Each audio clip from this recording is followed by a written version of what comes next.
안녕하세요. 웅덩이 매매법 레버리지 ETF 장기 투자자 디벨로몽입니다. 와, 어제는 정말 공포스러웠습니다. 오늘 영상에서 전해드릴 소식이 너무 많습니다. 시간을 아껴드리고자 잡담 다 없애고 중요한 내용들만 전달드리려고 합니다. 먼저 미국 주식이 폭락한 이유들을 총 정리하고 현재 5월 11일에 발표되는 4월 CPI 발표가 굉장히 중요해진 시점입니다. 그리고 지금 정말 고통스러운 하락장일 겁니다.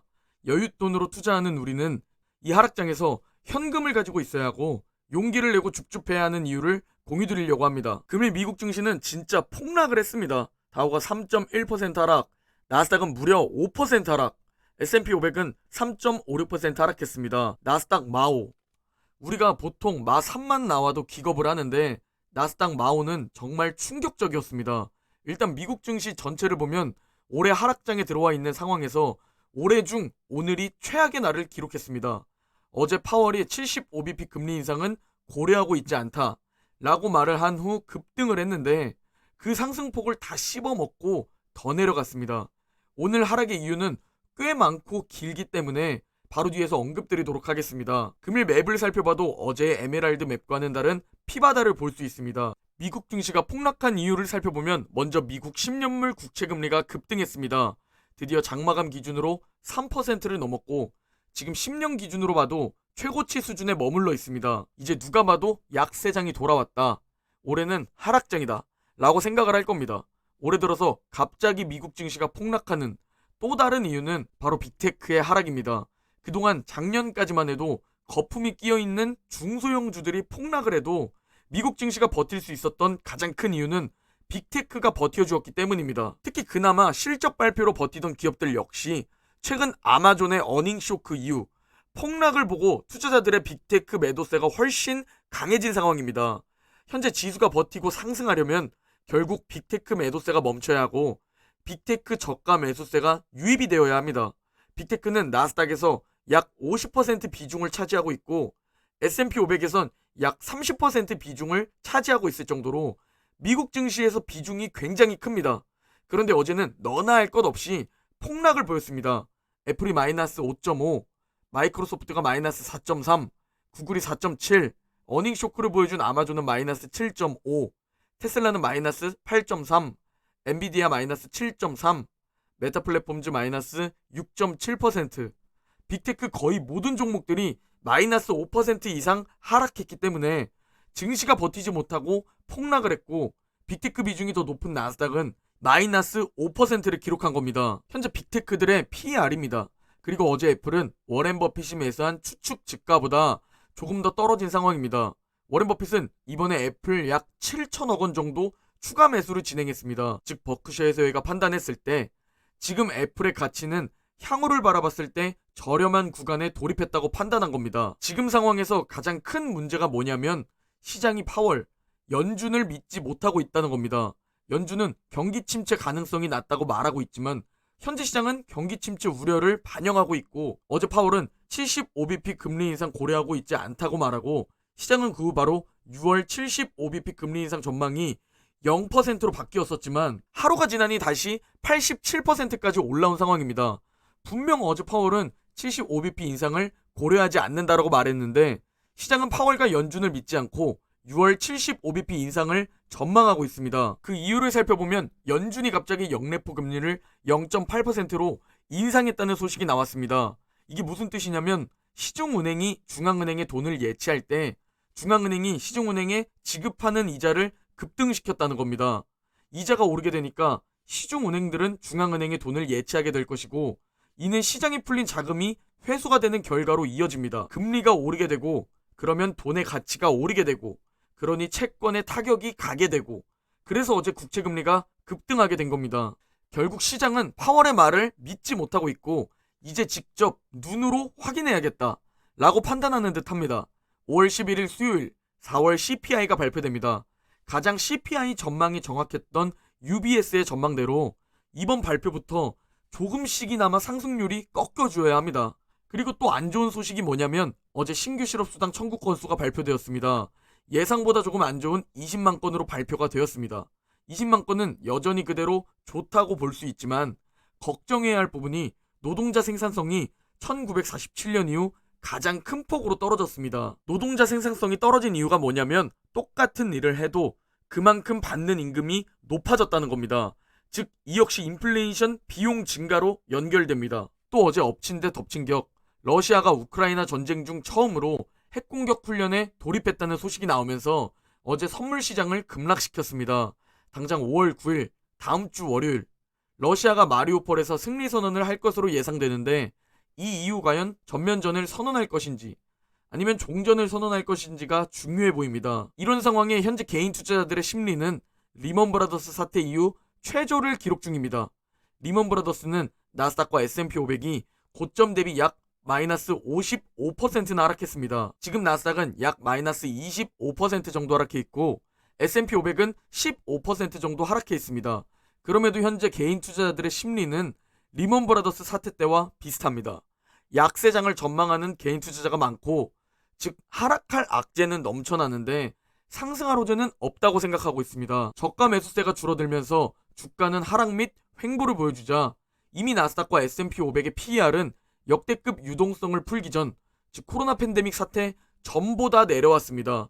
5년 평균보다 아래로 내려왔고, 이 정도까지 조정을 받게 되니 제레미 시겔은 장기 투자자 관점에서는 더 떨어질 수 있어도 진입 타이밍이라고 말했고, 실제로 워렌 버핏은 이 정도까지 내려오자 애플을 $160 아래에서 매수한 것으로 추측됩니다.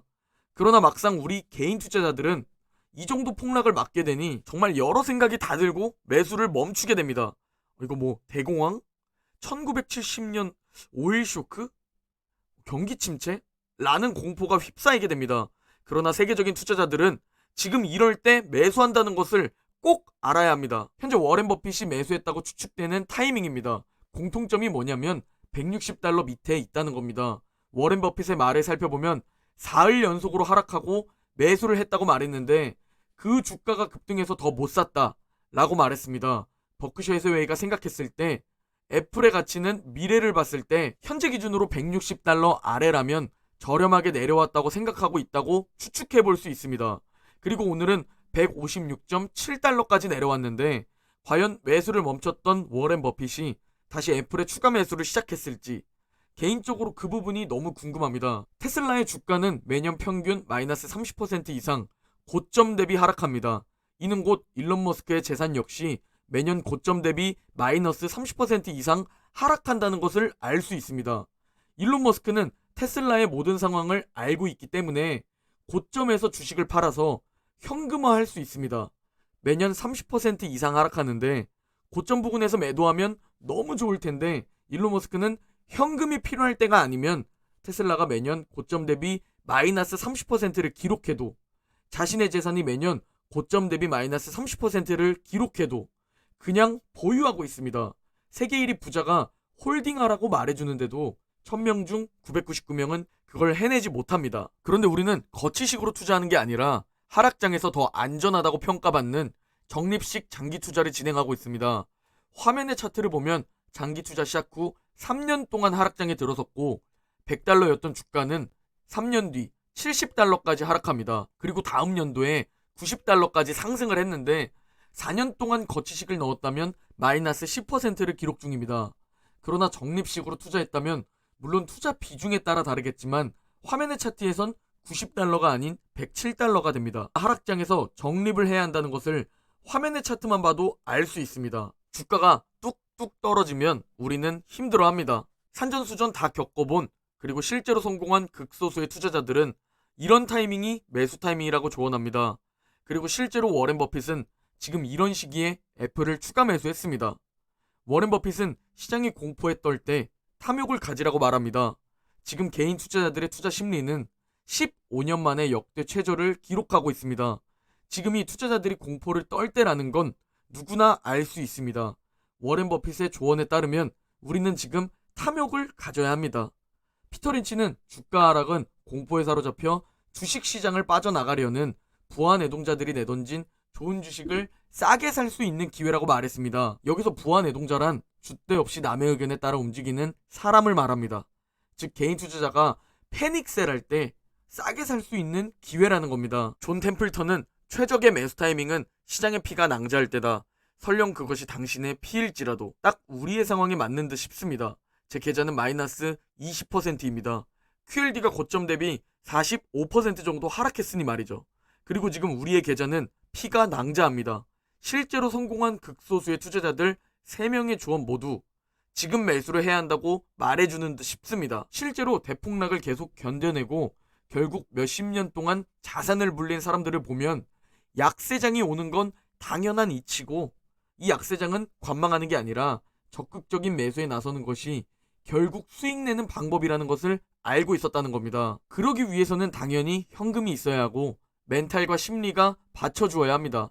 즉 용기를 가지고 마음 단단히 굳게 먹고 우리가 열심히 일해서 들어오는 근로소득 혹은 웅덩이 매매법 외에 따로 가지고 있는 현금으로 지금의 웅덩이에서 줍줍해야 한다는 겁니다. 저는 웅덩이 매매법 매수 타이밍마다 매수하지만요. 그리고 몇 년이 지났을 때 지금 우리의 행동이 여러분 인생 최고의 선택이 될 겁니다. 확신이 없다면 무너질 것이고 당장 1년 뒤에 쓸 돈이라면 어떻게 될지 그건 아무도 모릅니다. 그러나 우상향 종목에 투자하고 웅덩이 구간에서 분할 매수로 적립하고 그걸 10년 이상 보유하는 방법은 수익을 보게 될 겁니다. 당장 트레이더의 마인드를 가진 사람들은 이때 사야 하고 이때 팔아야 한다고 말해줍니다. 그러나 세계적인 부자는 트레이더가 아닙니다. 부자는 좋은 자산을 계속 보유하고 있는 사람입니다. 계속 멋지게 재밌게 사고 팔고 주변 사람들에게 자랑하는 세계적인 부자는 단언컨대 없습니다. 세계적인 부자는 자신의 일을 열심히 하면서 그냥 좋은 자산을 보유하고 있는 사람들입니다. 그런 사람들의 발톱의 때만큼이라도 따라가기 위해 열심히 일해서 아끼고 투자금을 만들어 가장 확률 높은 종목에 가장 확률 높은 방법을 하는 겁니다. 그러나 이 역시 성공하는 사람은 1000명 중 1명일 겁니다. 피터 린치의 펀드는 역대급 수익률을 기록했지만 실제로 마젤란 펀드로 수익 본 사람은 극소수입니다.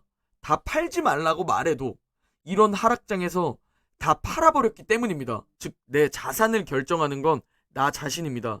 시장은 항상 같은 패턴입니다. 오르고 내리고. 그러나 어디서 타고 어디서 내릴지는 내 판단입니다. 단순합니다. 좋은 자산을 그냥 최대한 오래 보유하는 겁니다. 오늘 영상은 여기까지입니다. 모두 행복한 하루 보내시고 내일 영상에서 뵙겠습니다.